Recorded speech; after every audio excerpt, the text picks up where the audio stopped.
Hi everyone, today we are talking about lecture 4, home ownership and consumer credit. In this presentation, I would cover three main aspects. First about property investment in Australia, the advantages and the disadvantages of home ownership, the role of credit and the gearing in property investment. Uh, First, I will talk about property investment in Australia. Property is one of the four main asset classes, along with cash, bonds, and shares. In Australia, real estate plays a particularly important role in household wealth. According to a lecture, about 67% of Australian households own their house, and the family home accounts for around 41% for household wealth. Property investment can take several forms, including residential properties, commercial properties, land investments.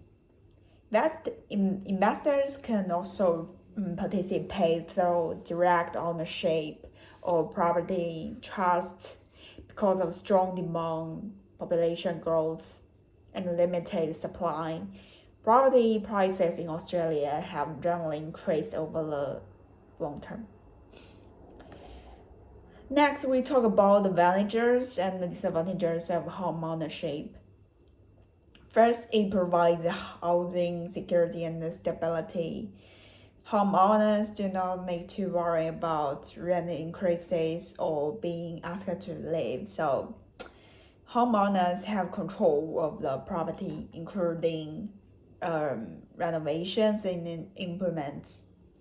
The main residence is generally exempt from capital gains tax, which makes property an attractive long-term investment.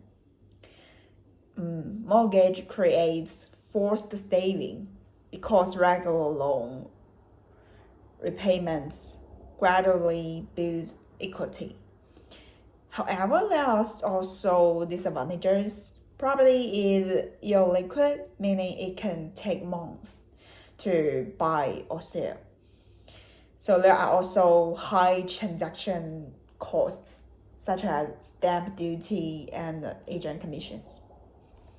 In addition, property investment offer leads to poor diversification because many people only own one or two properties. Next, we talk about consumer credit and gearing. Property investment usually involves borrowing money. This is known as financial leverage or gearing.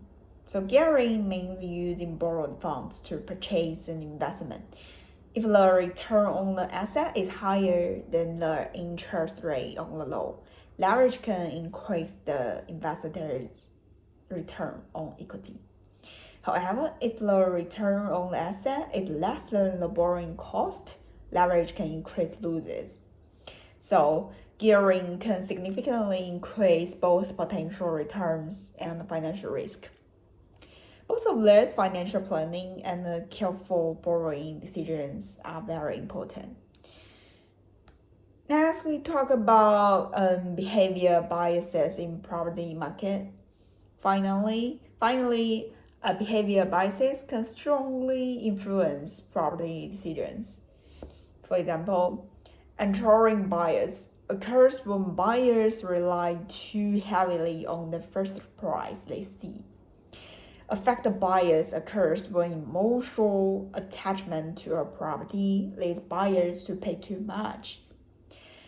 Endowment effect happens when people value something more simply because they feel ownership. These physiological factors can lead to overpaying for property, especially in competitive markets. In conclusion, property is a main component of household wealth in Australia. Understanding behavior biases can also help investors make more rational property decisions. Thank you.